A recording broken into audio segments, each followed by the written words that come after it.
اعوذ باللہ من الشیطان الرجیم بسم اللہ الرحمن الرحیم واتبعوا ما تتلو الشیاطین علی ملک سلیمان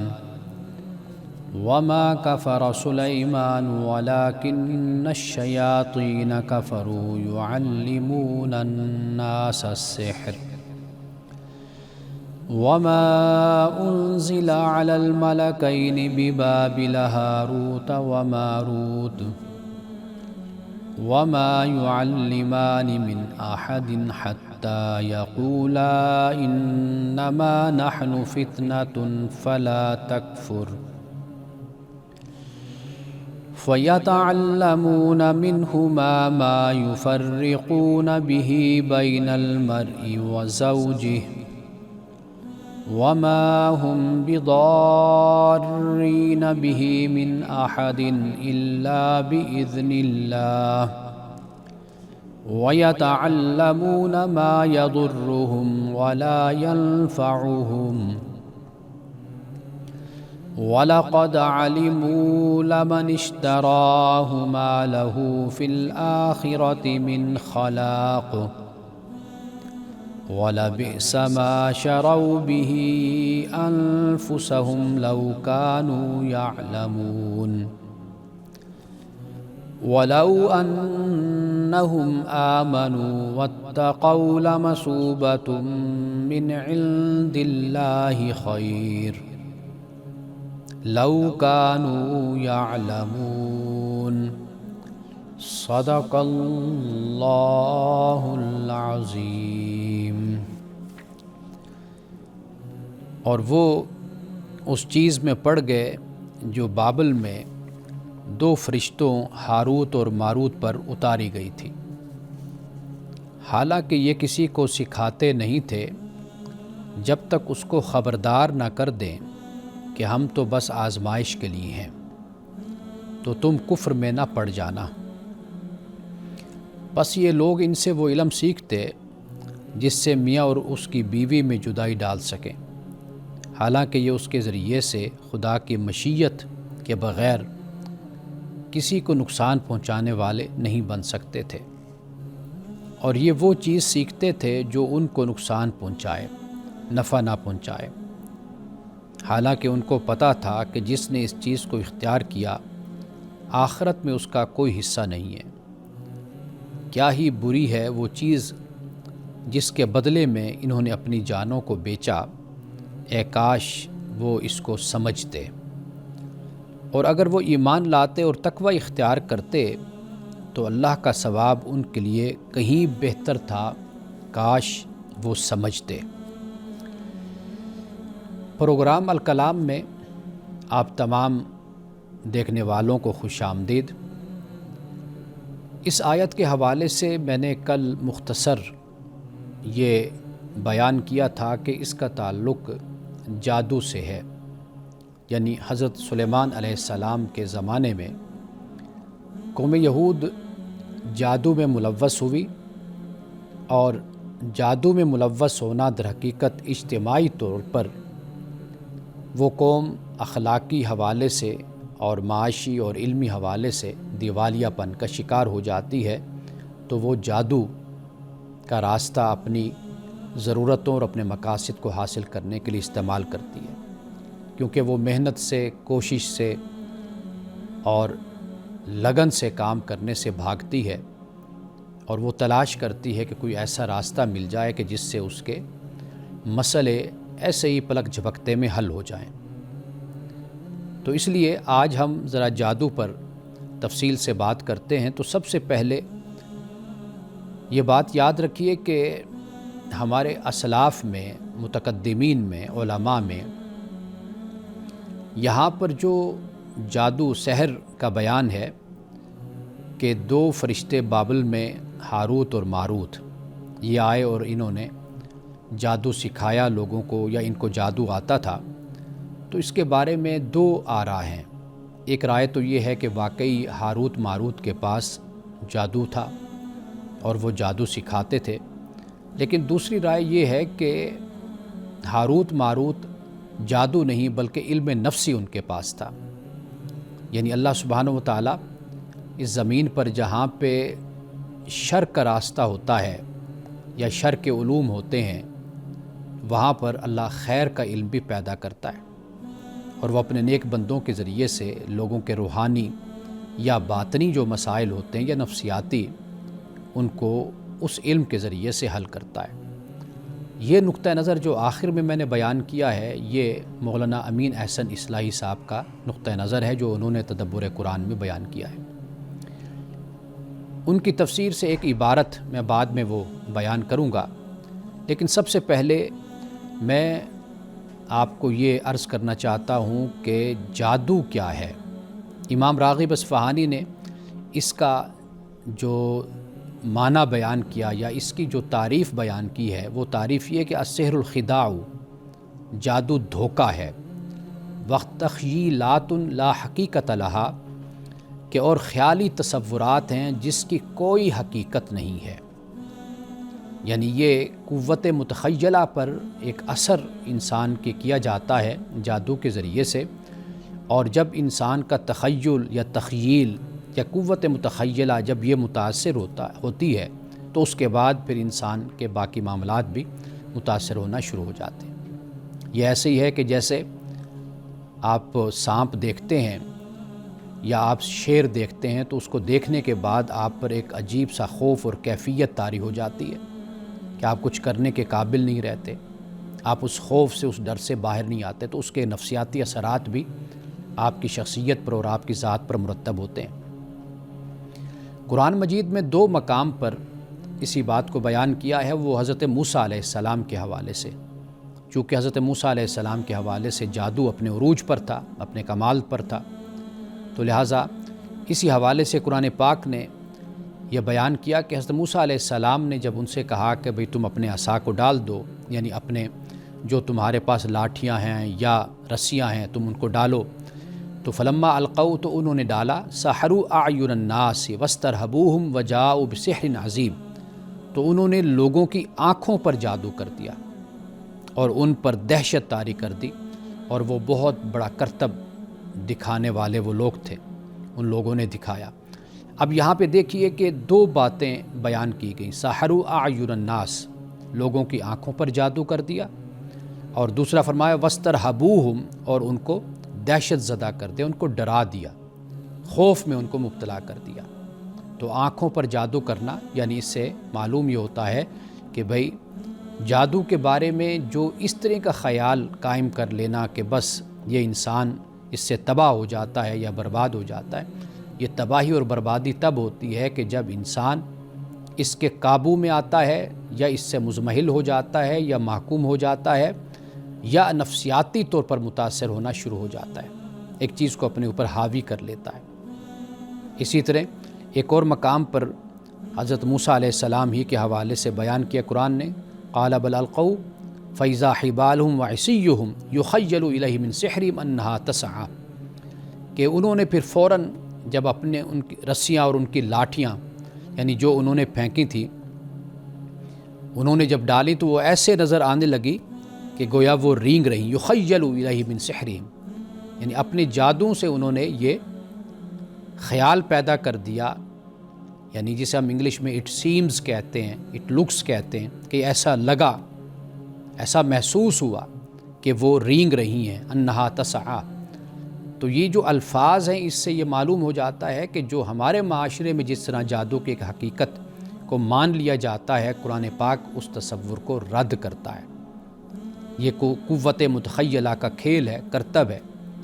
کہ جیسے آپ کو مجھے کوئی بھی کسی طریقے سے متاثر کر سکتا ہے۔ اب آئیے تھوڑا سا اس پر ہم بات کرتے ہیں کہ یہاں پر جو ہم نے بات کی وہ سحر التخیل کی بات کی ہے، یعنی نظر یا حواس پر فریب ڈال دینا، دھوکہ دے دینا، جسے ہم آپٹیکل ایلوژن جس کو ہم کہتے ہیں، اور دوسری صورت ہوتی ہے جسے سحر التاثیر کہا جاتا ہے، یعنی اثر کر دینا، ذہن ہے، ارادہ ہے یا جذبات کو جسے ہم کہتے ہیں کہ مینیپولیٹ کر لینا، یہ در حقیقت یہ سحر التاثیر ہے۔ وسوسے کی بھی شکل ہوتی ہے، یعنی منفی قوتوں کا ذہن پر اثر ہو جانا، نیگیٹو تھاٹ ہوتی ہیں ان کا اثر انسان پر ہونا، تو گویا کہ یہ ایک پورا نظام، ایک نظم ہے۔ اگر اس پر ہم غور کریں گے تو اس سے انسان کی شخصیت متاثر ہوتی ہے۔ لیکن ایسا نہیں ہے کہ انسان اس خیال سے، اس تخیل و تخیل سے انسان باہر نہیں آ سکتا، بلکہ قوت ارادی سے اور اللہ پر ایمان سے، یقین سے انسان اس کمزوری سے، اس مرض سے، اس بیماری سے باہر بھی آ سکتا ہے۔ تو یہ کوئی مشکل بات نہیں ہے۔ تو لہٰذا قرآن مجید جو ہمیں بات سمجھا رہا ہے وہ یہ ہے کہ جادوگروں نے لوگوں کی آنکھوں پر اثر کیا، آنکھوں پر جادو کیا اور ان کو خوف زدہ کر دیا۔ یہ ہے اصل بات جو قرآن پاک نے یہاں پر بیان کی ہے۔ ابھی گفتگو کا سلسلہ جاری ہے، یہیں سے بات جوڑتے ہیں ایک وقفے کے بعد۔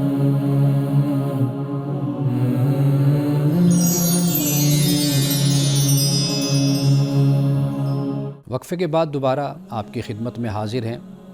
تو آئیے ذرا سید مودودی رحمۃ اللہ تعالی علیہ نے تفہیم القرآن میں اس آیت کے تحت جو لکھا ہے وہ ہم پڑھتے ہیں، اور پھر معلوم ہو جائے گا کہ قوم یہود میں جادو کیوں عام ہوا، منتر کیوں عام ہوئے، تعویذ کیوں عام ہوئے، اس کی وجہ اور اس کا سبب کیا تھا۔ آئیے ذرا پڑھتے ہیں۔ سید مودودی لکھتے ہیں کہ جب بنی اسرائیل پر اخلاقی و مادی انحطاط کا دور آیا اور غلامی، جہالت، نکبت و افلاس اور ذلت و پستی نے ان کے اندر کوئی بلند حوصلگی و اولو العزمی باقی نہ چھوڑی، تو ان کی توجہات جادو، ٹونے اور طلسمات و عملیات اور تعویذ گنڈوں کی طرف مبذول ہونے لگی۔ وہ ایسی تدبیریں ڈھونڈنے لگے جن سے کسی مشقت اور جد و جہد کے بغیر محض پھونکوں اور منتروں کے زور پر سارے کام بن جایا کریں۔ اس وقت شیاطین نے ان کو بہکانا شروع کیا کہ سلیمان علیہ السلام کی عظیم الشان سلطنت اور ان کی حیرت انگیز طاقتیں تو سب کچھ چند نقوش اور منتروں کا نتیجہ تھی، اور وہ ہم تمہیں بتائے دیتے ہیں۔ چنانچہ یہ لوگ نعمت غیر مترقبہ سمجھ کر ان چیزوں پر ٹوٹ پڑے، اور پھر نہ کتاب اللہ سے ان کو کوئی دلچسپی رہی اور نہ کسی داعی حق کی آواز انہوں نے سن کر دی۔ یعنی یہ صورتحال ایک قوم میں پیدا ہوتی ہے کہ جب اخلاقی انحطاط اور مادی انحطاط اور جب جہالت، غلامی، نکبت اور افلاس اور ذلت و پستی جب ایک قوم کی بلند حوصلگی کو، اولو العزمی کو متاثر کر دیتی ہے، تو پھر ساری توجہات پھر جادو، ٹونے، طلسمات اور عملیات اور تعویذ گنڈوں کی طرف مبذول ہو جاتی ہے۔ اور پھر اس وقت جو شیاطین ہوتے ہیں، یعنی شیطان انسانوں سے بھی ہیں اور جنوں سے بھی ہیں۔ اب وہ جو شیاطین ہیں، شیاطین من الانس جسے آپ کہہ لیجیے، انسانوں میں سے اور جنوں دونوں میں سے، تو خاص طور پر یہ انسانی جو شیطان ہے وہ یعنی منفی قوتیں کہہ لیجیے، جو شر پھیلاتے ہیں معاشرے میں، وہ کہہ لیجیے کہ جو اپنے چھوٹے چھوٹے مفاد کے لیے بڑے بڑے سودے کر ڈالتے ہیں، اقدار اور ویلیوز کا سودا کر دیتے ہیں، اخلاقیات کو بیچ دیتے ہیں، تو یہ لوگ پھر حرکت میں آ جاتے ہیں کہ جب قوم اس حالت کو، اخلاقی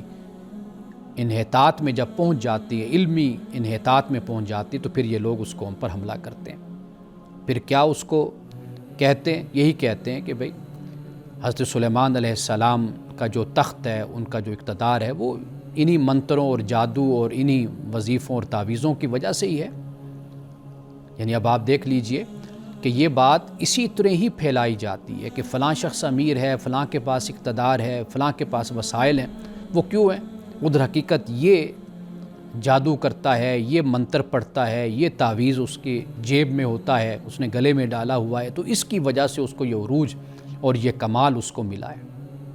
اس طرح کے توہمات اور وسوسے ہمارے ہاں بھی پیدا کیے جاتے ہیں۔ پھر اس کے بعد نتیجہ کیا نکلتا ہے؟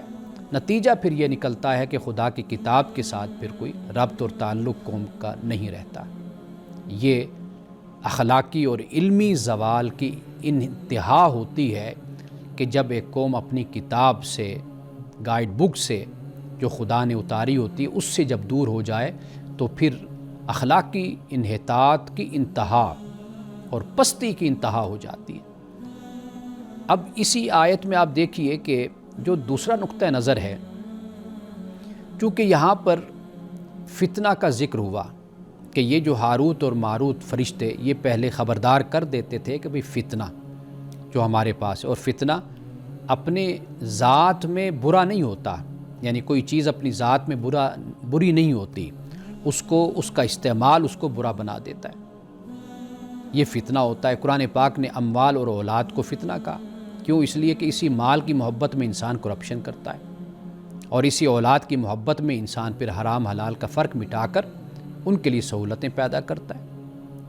تو اللہ سبحانہ وتعالیٰ نے اولاد کو بھی فتنہ کہا، مال کو بھی فتنہ کہا، اور فتنہ کہنے کی بنیادی وجہ یہی ہے۔ تو لہٰذا مولانا امین احسن اصلاحی کا نقطہ نظر یہ ہے کہ یہ ہاروت ماروت جو سکھاتے تھے، جو ان کے پاس علم تھا، وہ علم نفسی تھا، کیونکہ فرشتے جادو، خدا کی نافرمانی کا جو کام ہے وہ نہیں کرتے، تو لہٰذا یہاں پر فتنہ سے یہی مراد ہے۔ اچھا، پھر آگے دیکھیے کہ یہ فتنہ ہے، یعنی اس کا ایک پہلو یہ ہے کہ جو مثبت ہے، یہ اچھی چیز ہے، اپنے وجود میں اپنی ذات میں اچھی ہے، لیکن جب ایک قوم اخلاقی انحطاط کا شکار ہوتی ہے تو پھر وہ اس کا غلط استعمال بھی کرتی ہے، اور وہ استعمال کیا ہے؟ میاں بیوی میں جدائی۔ قرآن مجید نے خاص طور پر اس کو بیان کیا، اس لیے کہ شیطان کا پہلا حملہ ہوتا ہی میاں بیوی کے باہمی تعلق اور ازدواجی تعلق پر ہے کہ اس کو کسی طریقے سے توڑا جائے۔ کیوں؟ آدم و حوا نے انسانیت کا جب آغاز کیا تو وہی رشتہ بنیادی طور پر تھا جہاں پر شیطان نے حملہ کیا تھا، تو میاں بیوی کے تعلق پر شیطان جل بھن جاتا ہے اس وقت جب وہ دو میاں بیوی کو آپس میں ہنستا ہوا، مسکراتا ہوا اور آپس میں خوش دیکھتا ہے۔ حدیث میں آتا ہے کہ شام کو جب شیطان اپنے تمام چیلوں سے پوچھتا ہے، یعنی چیلے اپنی اپنی ڈیوٹیاں دے کر اور اپنے اپنے کام کر کے جب واپس آ جاتے ہیں تو شیطان ان سے پوچھتا ہے کہ بتاؤ بھلا تم نے آج کیا کام کیا؟ ہر کوئی اپنے کارنامے سناتا ہے، وہ کارنامے سارے منفی رویوں پر مبنی ہوتے ہیں، تشدد پر مبنی ہوتے ہیں، شر پر مبنی ہوتے ہیں، تو کسی کو بھی شیطان شاباش نہیں دیتا۔ لیکن جب شیطان کا ایک چیلا یہ کہتا ہے کہ آج میں نے دو میاں بیوی میں میں نے جدائی کروا دی، ان میں لڑائی کروا دی، ان میں علیحدگی کروا دی، ان میں طلاق کروا دی، شیطان اس کو شاباش دیتا ہے۔ تو قرآن پاک نے یہاں پر اسی بات کو بیان کیا ہے کہ یہ اس کے ذریعے سے کیا کرتے ہیں؟ میاں بیوی میں جدائی کرتے ہیں، یعنی فَيَتَعَلَّمُونَ مِنْهُمَا مَا يُفَرِّقُونَ بِهِ بَيْنَ الْمَرْءِ وَزَوْجِهِ۔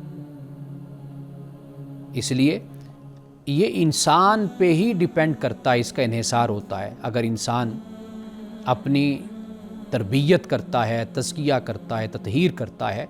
تو وہ پھر جو چیز بھی اس کے پاس آئے اس کو وہ مثبت استعمال کرتا ہے۔ لیکن ایک شخص کے جو اپنی تربیت اور اپنا تزکیہ نہیں کرتا، آپ اس کو کوئی اچھی چیز بھی دے دیں گے وہ اس کا بھی غلط استعمال کرے گا، یہی معاملہ ہے۔ لیکن اللہ سبحانہ وتعالیٰ نے اس سے بھی ہمیں باخبر کر دیا کہ کوئی بھی وَمَا هُمْ بِضَارِّينَ بِهِ مِنْ أَحَدٍ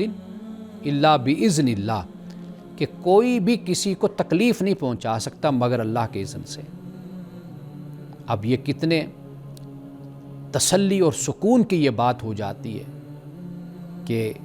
میں جادو سے بے فکر ہو گیا، میں لوگوں کے منتر سے بے فکر ہو گیا، لوگوں کے تعویذ گنڈے سے بے فکر ہو گیا کہ مجھ پر کسی چیز کا کوئی اثر نہیں ہو سکتا۔ ہاں،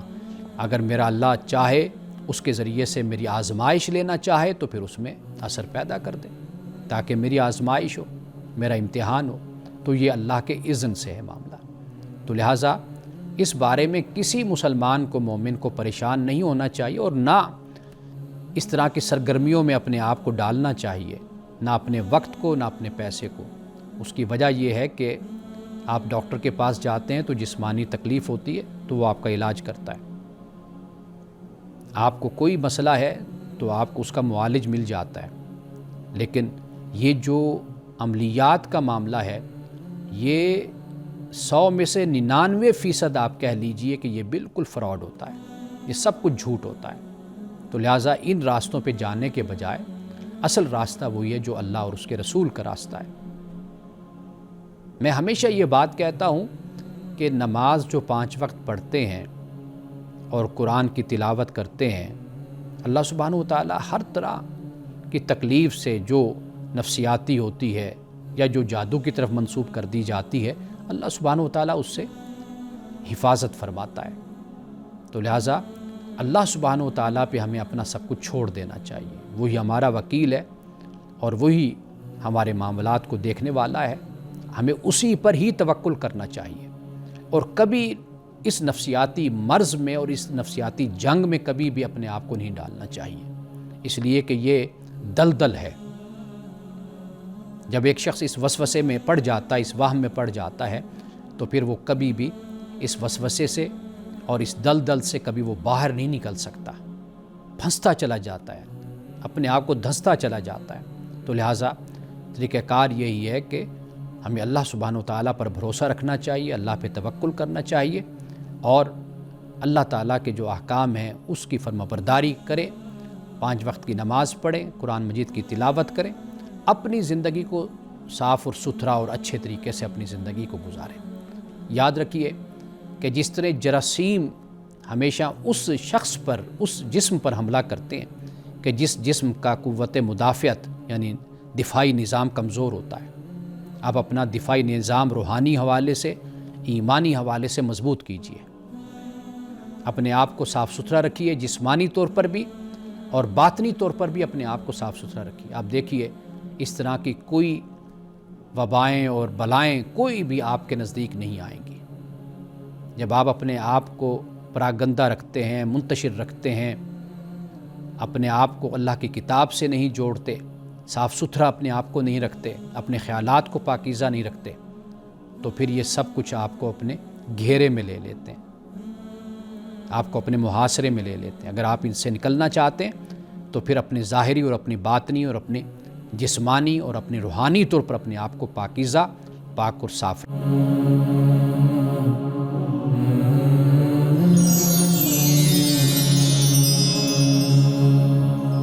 وقفے کے بعد دوبارہ آپ کی خدمت میں حاضر ہیں۔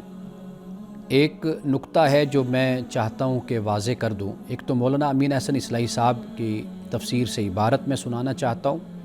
اور دوسرا میں یہ بھی عرض کر دوں کہ معجزہ کیا ہے۔ یعنی بعض لوگ جادو پر جب گفتگو کرتے ہیں تو پھر معجزے کو بھی نعوذ باللہ ساتھ ملا لیتے ہیں۔ معجزہ بالکل ایک مختلف بات ہے۔ یعنی آپ دیکھیے کہ سب سے پہلے تو یہ یاد رکھیے کہ معجزہ اللہ کی مشیت اور اذن سے اللہ کا پیغمبر دکھاتا ہے۔ وَمَا كَانَ لِرَسُولٍ أَن يَأْتِيَ بِآيَةٍ إِلَّا بِإِذْنِ اللَّهِ، اللہ کے اذن سے پیغمبر معجزہ دکھاتا ہے۔ یعنی جب اللہ کی حکمت ہوتی ہے، وقت ہوتا ہے، اس کا اذن ہوتا ہے، اس کی مشیت ہوتی ہے۔ معجزہ نشانی اور دلیل ہے، یعنی معجزہ ذاتی مقصد نہیں ہے، اس کا مقصد نبی کی صداقت کا ثبوت اور ہدایت کی طرف رہنمائی ہوتا ہے، یعنی ذاتی مقصد نہیں ہوتا۔ تیسری بات یہ کہ معجزہ فطرت کے معمولات میں بعض نے کہا مداخلت ہوتا ہے اور بعض نے کہا کہ استثناء ہوتا ہے۔ یعنی جیسے عصا ہے، اس کا سانپ بن جانا، دریا کا تقسیم پھٹ جانا، مردوں کو زندہ کر دینا، اور اسی طرح معجزہ کا جو اثر ہوتا ہے وہ اعتقادی اور اخلاقی ہوتا ہے۔ یہ بات یاد رکھیے، جادو تو پراگندہ کر دیتا ہے، منتشر کر دیتا ہے، انسان کو کمزور کر دیتا ہے، لیکن جو معجزہ ہے وہ اعتقادی حوالے سے اور اخلاقی حوالے سے انسان کو مضبوط کرتا ہے۔ اب آئیے مولانا امین احسن اصلاحی صاحب کی اس عبارت کی طرف جو اس حوالے سے ہے، لیکن آپ یہ دیکھیے کہ جو اس کا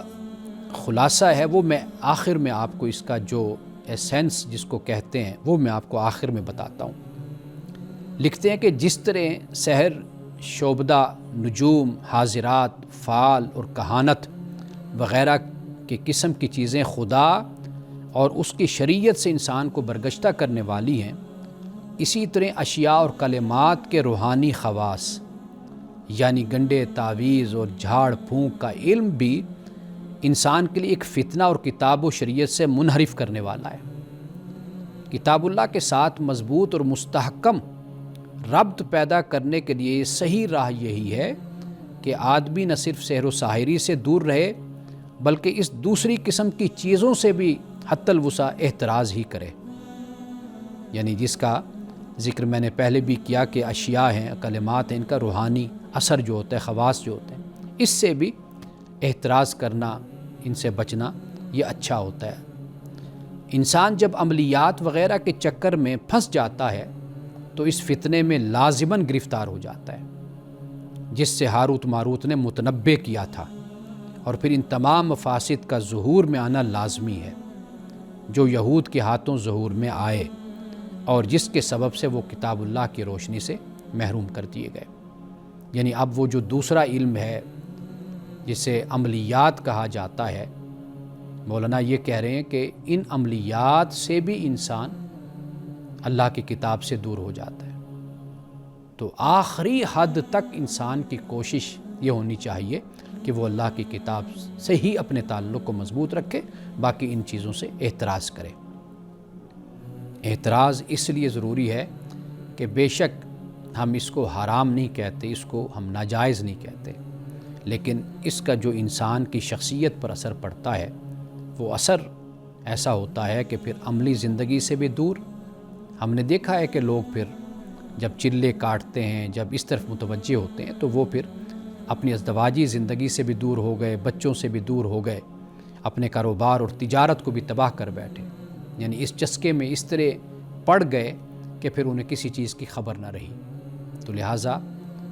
ان چیزوں سے بھی ہمیں بچنا چاہیے۔ خواتین خاص طور پر، ہماری بہنیں، بیٹیاں، مائیں، وہ اس میں بہت زیادہ انوالو ہوتی ہیں۔ واضح بات ہے کہ جو اپنے آپ کو انسیکیور فیل کرتا ہے، تو انسیکیور فیل کرنے والا، غیر محفوظ اپنے آپ کو محسوس کرنے والا، وہ پھر جیسے ڈوبتے کو تنکے کا سہارا ہوتا ہے تو پھر وہ ان چیزوں کا سہارا لیتا ہے۔ آج ہی مجھے کوئی یہ بتا رہا تھا کہ فلاں نے نئی گاڑی لی تو وہ پہلے دربار پر گیا گاڑی لے کر، اور وہاں جا کر اس نے دعا کی کہ بھئی میں نے یہ گاڑی لی ہے۔ اب اس کی وجہ کیا ہے؟ واضح بات ہے کہ ہمارے ہاں چوریاں ہیں، ڈاکے ہیں، ایکسیڈنٹ ہو جاتے ہیں، ٹریفک کا کوئی صحیح بہتر نظام نہیں ہے، بہت سے مسائل ہیں ہمارے ہاں۔ اب جو گاڑی لیتا ہے وہ اپنے آپ کو انسیکیور فیل کرتا ہے، تو وہ سیکیورٹی کے لیے اور اپنی حفاظت کے لیے وہ پھر جو بھی اس کو راستہ بتایا جاتا ہے یا وہ جانتا ہے وہ پھر اس کو اختیار کرتا ہے۔ تو آئیے آخر میں جو آیت ہے مختصر میں اس کا ذکر کرتا چلوں، وہ یہ ہے کہ اللہ پاک نے پھر یہ بھی بتا دیا کہ اگر وہ ایمان لاتے اور تقوی اختیار کرتے تو اللہ کا ثواب ان کے لیے کہیں بہتر تھا۔ یعنی یہ جو راستے انہوں نے جادو کے، عملیات کے راستے اختیار کیے ہیں، اس سے سب سے بہتر راستہ وہ یہ ہے ایمان اور تقوی۔ اللہ سبحانہ و تعالیٰ اس کے ذریعے سے دنیا میں بھی عزت عطا کرتا ہے اور آخرت میں بھی اللہ سبحانہ و تعالیٰ عزت سے نوازتا ہے۔ وقفے کے بعد آپ کے سوالات کی طرف ہم آئیں گے۔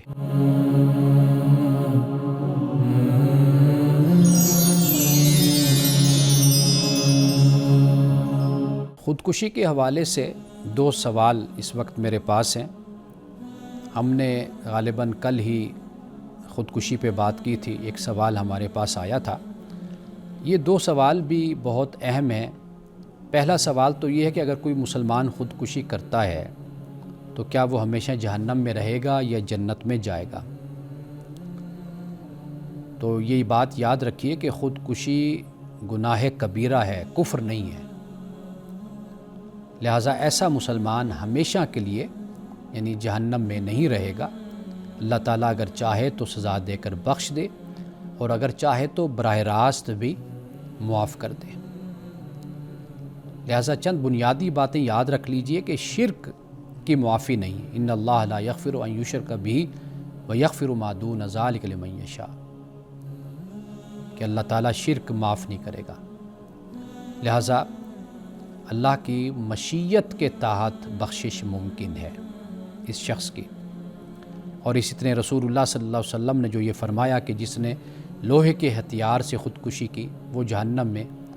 اسی سے اپنے آپ کو مارتا رہے گا۔ اب اس میں کیا ہے؟ اس حدیث میں در حقیقت گناہ کی شدت بتائی گئی ہے، یعنی یہ نہیں کہا گیا کہ ہمیشہ وہ اس میں رہے گا، تو لہٰذا خودکشی کرنے والے کا جو انجام ہے وہ اللہ کی رحمت، ایمان کی حالت اور نیت پر موقوف ہے۔ ہم اس پر بھی بات کریں گے کہ نفسیاتی حوالے سے، تو لیکن یہ ہے کہ فی الحال اس سوال کا جواب اتنا ہی ہے کہ اللہ سبحانہ و تعالیٰ چاہے تو اپنی حکمت اور اپنی مشیت سے اپنے اس بندے کو معاف کر دے، کہ ایسا بندہ کہ جس نے زندگی میں بھی بڑی اذیت اکثر طور پر یہ لوگ اٹھاتے ہیں، نفسیاتی حوالے سے بھی، معاشی حوالے سے بھی بڑے مسائل ہوتے ہیں، اپنے ہی بھائی بہن، رشتہ دار، دوست، ہمسائے ان کے مسائل کو سمجھتے نہیں، ان کی تکلیف کو نہیں سمجھتے، وہ لوگ بڑے حساس ہوتے ہیں، آخر پھر وہ خودکشی کا قدم اٹھاتے ہیں۔ تو ایسے لوگوں کے بارے میں ہمیں بھی خوشگمانی رکھنی چاہیے کہ اللہ سبحانہ و تعالیٰ ان کے ساتھ اپنی رحمت کے مطابق معاملہ فرمائے گا۔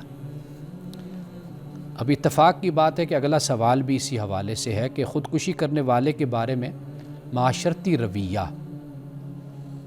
وہ کیا ہونا چاہیے، ہمارا معاشرتی رویہ کیسا ہونا چاہیے۔ اگر ہم دینی حوالے سے دیکھتے ہیں، یعنی مذہبی حوالے سے،